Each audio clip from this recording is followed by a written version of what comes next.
More analysis now. Security analyst Murat Aslan joins me from Gaziantep. Murat, thanks for your time this morning.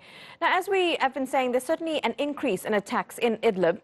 Is it fair to say that the Assad regime is now looking at the end game after an 8-year war? Well, it's not the end game because still Assad is in a quest to reach extreme up north of the country. And I think what currently Assad is doing should be analyzed pending to the ultimate aim of Assad up until now. Assad is trying to push all Syrian people with different descent in terms of sectarian preferences to the northern part and leave the country. That means it's a kind of ethnic purification and a crime for the own people and against humanity, as you know. So, okay, Idlib is just one important step. And later than that, the quest of Assad will be maybe other liberated areas.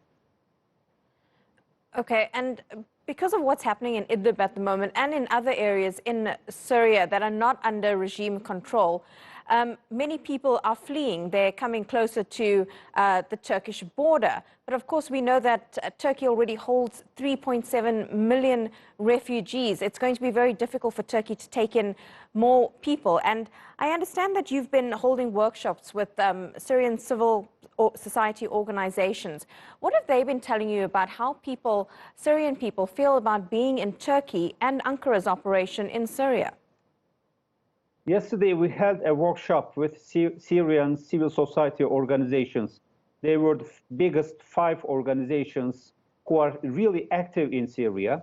First, they are disappointed with the Assad regime's assault towards Idlib because it will create another humanitarian disaster in the region.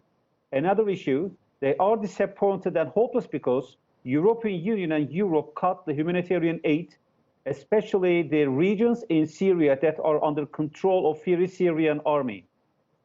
On the other hand, the life in the area under Turkish control, along with Syrian National Army, is sustainable. They can continue to their life and, you know, they can make and earn their life over there.